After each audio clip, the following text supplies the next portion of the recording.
Good morning, good afternoon, good evening, folks. Michael Zuber, one rental at a time, back with the best investor in Fresno, Mr. Jason Pritchard. How you doing, sir? I am doing great. Zuber, how are you? I'm doing well, man. I want to have a what if game with you. Let's do Uh, it. yeah, this ought to be fun. You started investing what year? End of 2014. Right. So you were kind of near the bottom of the market. I Yep. actually want to go back and just do a what if game with you because there's so many people screaming, hoping, praying that we're going to have a repeat of '08.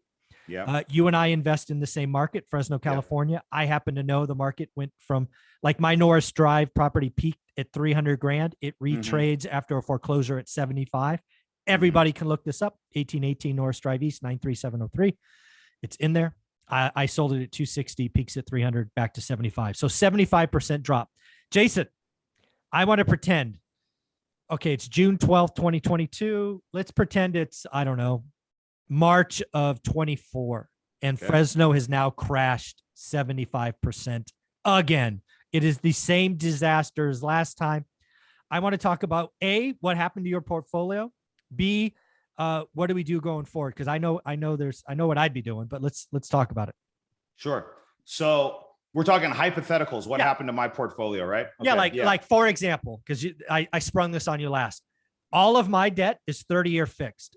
Uh-huh. A top line crash of 75% does not touch my portfolio at all. They don't call the loans. This isn't commercial debt where they can call the loan, right?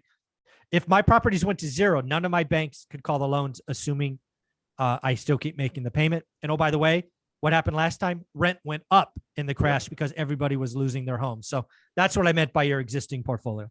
So for me, I'm in kind of a very similar position, thankfully, right? We have done a very, very good job of like implementing the burst strategy with our rentals. That's how we've grown it, right? And so we buy cheap, we fix up, we do the value add component, we rent those properties out, and then we put it on long-term fixed rate debt. And so 95% of the rentals that we own right now are in that category. So what I would suspect would happen if we're going to play the what if game is that the 5%, the ones that are kind of in limbo, because we're actively buying all the time, right? We buy 5, 6, 7 projects every single month. And some of those we end up keeping. Okay. I would say, and we're doing this right now. So I'm kind of extrapolating what we're doing now out into the future. Sure. We have some stuff that we bought right now that we were initially going to keep that the numbers don't work anymore keeping, right? Because the cost of debt. Because the cost of debt went from 4 to a 7, right? Literally on these rental loans that I'm always looking at, right? Like 3 months ago, I could get it at somewhere in the 4s, and now we're above 7. So projects that I bought 3 months ago thinking like, okay, hey, these numbers pencil out great. Those numbers don't work anymore, right?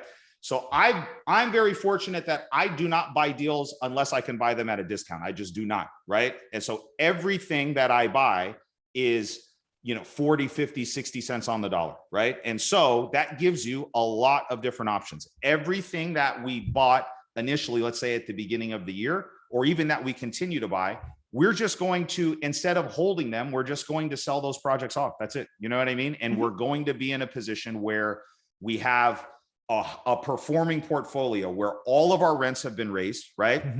Our debt stays here. Our rents have actually crept up. So even on this, our rental portfolio, if I would suspect, is actually going to do better. That's my opinion, right? Because all of our stuff penciled out great before our rent increases, right? So everything that's increased, it's actually going better. And we are having no problem filling any vacancies if we have a vacancy at all, right? And so that's why I'm so grateful that I've purchased all of these rentals over the year, because it's acting as kind of my safety net and my hedge against these things happening, right? So I think we're going to be more just transactional in nature, right? We're just going to cherry pick the very, very best ones, right? Even if we hold it, it's still going to have to throw positive cash flow off. And so, it's going to have to fit that criteria. And we're just going to load up on cash, load up on credit, load up on private money lending relationships, and just prepare ourselves to take down as many deals as we can when we hit that bottom. Yeah. So exactly what I'm thinking about. The other thing that we need to realize, or again, I went through it, you were around it, but you weren't investing at the time, is it's cute to talk about a peak to trough of 75%. I had no idea where the bottom was. I had no idea Norris Drive would bottom out at 75 grand. No idea. Yep. what I did the whole way down, which was a 4-year journey in Fresno at the time, or at least in the last crashes, I bought the whole way down, but I only bought great deals. And the other thing I did is I made sure every deal I did was better than the one before. So yes, I bought houses at 150 and then 120 and then 90. And then I had no idea where the bottom was. It was falling out from under me too. But every deal, cash flow day one, no appreciation, no hope and prayer, cash flow day one. Yeah. And made sure every deal was better than the last. And my focus got tighter, not looser, right? Because I only could look at so much stuff. And as stuff started to bottom out, that's when I released wealthbuildingpro.com. It's like, hey guys, this is crazy. This is what's going on. And $3 million showed up like 9 months later from 7 or 8 different borrowers, and just kept recycling that over and over. Borrowed 100% repair, then put on fixed rate debt to the BRRRR strategy before it was a thing. And yeah, dude, if it happened again, I feel very confident, Jason, that in the span of 90 days, I could get $10 million access to $10 million. I'm the same. And it's all this work that I've been putting in over the last 7 years. Right. And so I feel like, you know, I have an attitude of being excited, but measured with caution too. Right. We're not going to get crazy. I think now is the time where the data and your disciplines have to be there. Right. So you always talk about buy box, which I love. And your listeners have to learn how to flex that muscle of learning how to say no. And they've got to be able to say no really quickly, right? So as soon as something falls outside of your buy box, it's a no, and that's it. And you move on, right? I hope people hear that, because I hear so many times, oh, but this one is just over here. It's just a little bit different. No, this is not the time to get loosey-goosey. No, you have to tighten everything up right now, guys. Right. And that's the thing. Like I've always been very disciplined with my buying criteria. So for me, it's very easy. If it's a no, then it's a no. And that's happened because I've learned and I've gotten very good at creating a business where we're able to find deals consistently and predictably. Right. But if you don't have that, it becomes much easier to let desperation creep in. Right. And you can say, well, like you just said, well, it's just this, you know what I mean? It's just, it's just like 3 blocks away from the ideal neighborhood, but blah, blah, blah, blah, blah. Or it's just the numbers just don't work. But if this happens and this happens, then it would be a good deal. And you can't work off hypotheticals. You have to work off real numbers right now. And so flexing that discipline muscle and learning how to say no and just move on to the next deal is going to be crucial. Yeah. And then the other thing I really want my listeners to follow is, again, you're not running a big business where you're doing 8, 9 deals a month, folks. If you're in a lucky situation where you could do 2 or 3 deals in the next 2 years, I want the second deal to be better than the first. I want the third deal to be better than this. You and I have no idea where the bottom is. You don't have to do 7 deals a month. If you do 2 or 3 in the next 2 years, please make number 2 better than the first and make 3 better than number 2. It's just the right mind. It pushes you to get better deals. Yeah. What do you think? No, absolutely. Yeah, no, I think I can't agree with you more. And I think it's even with somebody like me, right, that has experienced some success over the last 7, almost 8 years that I've been in the business. There's still some nerves on my end because I've never had to invest in a down market, right? Even, if you go all the way back to 2014 and you look at the graph, I mean, the graph is like this, you know what I'm saying? So, even though we've been really good at buying below market value, we've always had some confidence in the fact that, hey, the market keeps going up and we've been good at just managing that. And when you've never done a thing, right? Like me personally, I've never invested when the market has gone like this and then gone like that, right? But here's what I take confidence in, right? If I have been able to get good at finding deals, especially in the last couple of years when it's been as, I don't like the word competition, but it's been as competitive as it's ever been, right? There's been more people jumping in to this business than I have ever seen ever in my life. And with technology and social media, it's so easy to get started, right? Like there's all these tools that are out there, right?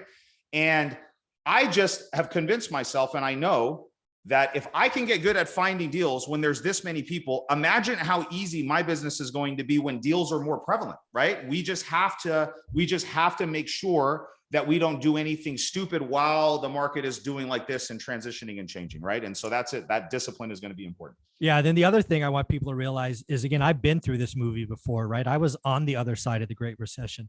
So one of the things I'm doing, and I just added to my course, is I'm trying to skill up in areas that I don't have any skills. For me, that means pre-foreclosures, right? What did I do last time? I bought foreclosures, meaning they already got foreclosed. They already went to the courthouse steps and the bank owned them. It's like the last step, right? It's already an REO, real estate owned. That's what I was buying. That was really easy when there were no buyers. I think, and I know that you've talked about this. Here's another thing that these are deals that I've done over the years, but we haven't really focused on them. And so talking about adding a new tool to your toolbox, right? And adding to your skill set, I think creative finance is going to be a big thing. I know you guys have talked about this on this channel. Think about this, guys. The people that do find themselves in some financial trouble, right? And it's inevitable that that's going to happen. Okay. There's always going to be people that inherit properties that they don't want. There's always going to be landlords with problem tenants. There's always going to be homeowners that unfortunately lose a job or have some type of life circumstance that comes up where finance has become an issue for them, right? And there's going to be some people that have locked in mortgages, right, over the last couple of years that have a 3 in front of it or a 4 in front of it, right? Or a 2 in front of it, right? I just had the deputy chief economist of Freddie Mac report that 12.6 of all residential mortgages have a 2 on it. I want some of that. Think about how powerful that is, right? And if you can go in and provide a solution to that homeowner, right, that helps them solve whatever problem that they're going in, and it involves you taking over that mortgage subject to, or taking over that project subject to the existing mortgage, right? That's a very powerful tool, because think about if that deal may not work if you've got to go refinance it out at the current rates at 7 or 8 or wherever they're going, right? I want people to hear this again. Earlier you said you were buying properties that worked at 4, don't work at 7. Folks, if you can get a 2, it's probably going to work. It's going to be good, right? And that talking about learning a new skill, that conversation and how you present that to a seller is a new skill you're going to have to learn, right? It's not the same conversation as let me just pay cash and here's the benefits of buying cash, close quickly, those type of things, right? It's a different conversation, right? And it's going to take some time and, just in learning how to go there, present that. What type of documents do you need? Who are the partners that you need? What title companies do subject to in your area, right? What does the addendum look like? What are these things where you have to go find all that stuff now? So then that way, when the opportunity presents itself, you're prepared and you're not going in there the first time shaking like a leaf, trying to talk to them about how to go take over their mortgage and why that's beneficial for them, right? And so I think you've got to get ready for those type of things now. Yeah. And folks, if you don't listen to video number 2, let me remind you, video number 2 was about raising private money, and it's about them trusting you. Subject 2 is going to be all about you. They're going to have to have faith that you're going to do what you say you're going to do, right? Or otherwise they're not going to agree. The other thing I'm trying to skill up is pre-foreclosures. Yep. Right. I don't think it's something that really matters today, but again, I try to prepare early. I think a lot of people are going to say the foreclosure wave is coming. It's up 400%. I'm like, the best deals, those 2% mortgages are going to be bought by investors like Jason, because they have 2s on them. Believe me, you could do a lot of cash for keys and make up payments when you're going to get a 28 years left on a 2.8% mortgage. I can make that work out. It's going to be okay. Absolutely. Yes. Yeah. It's very easy to make those numbers pencil out. It's very easy. Yeah. Yeah. And I think it's the same thing because again, I'm very big on sales and acquisition and the mindset and the communication that's required in order to do this, right? So think about the conversation that you need to have with that seller, right? And typically a lot of times people are door knocking when they're doing pre-foreclosures. So imagine you've got maybe a 5 to 10 second window from when you knock on that door to when the seller opens that door to be able to give them a pitch that gives them enough interest to let you talk for 10 more seconds and then another 10 seconds after that, right? And this isn't something that you can just wing it when you go over there, guys. Like you're setting yourself up for failure. Yes, you're going to get every single door slammed in your face if you go do that, right? You need to learn this stuff from somebody that's doing it, right? And create and role play these dialogues before you go out there. So then that way, when you go out there, you can actually nail it, right? And so again, this is going to be a time of not just exercising and becoming more disciplined. It's going to be a time to be getting efficient in your business. And it's going to be a time where you need to start adding some tools to your toolbox. So that way you can go and provide the right type of solutions for the sellers. That's all that we're doing when we go out, guys. We're solving people's problems, right? Amen. It's not about real estate initially. The seller doesn't care about your numbers. The seller doesn't care about your business. The seller has a problem and your job as an investor is to solve the problem. And you've got to get great at that. And the numbers will take care of itself. The money will take care of itself. But if you don't know how to provide the right solution to that person's problem, then the amount of deals that you're going to do is going to look like this. So you've got to work on that, guys. Yeah. And again, one of the things I'm always trying to do is get better. So I'm adding that to myself. And then, a guy I work with, Ty, is my Friday expert, just added a brand new bonus section on pre-foreclosures. Cause again, the time to prepare is now, because it's coming. You don't prepare when it's here. Absolutely. Otherwise you get run over. So that's right. Yeah. Jason, thank you for all you do, man. Where can people find you? Instagram is the best place. Just search my first and last name, Jason Pritchard. If you've got questions about any of the stuff that we talked about today, I'd love to be a resource or answer those questions for you guys if I can. Awesome, man. We'll talk to you again in 2 weeks. Thank you, sir. Mm-hmm.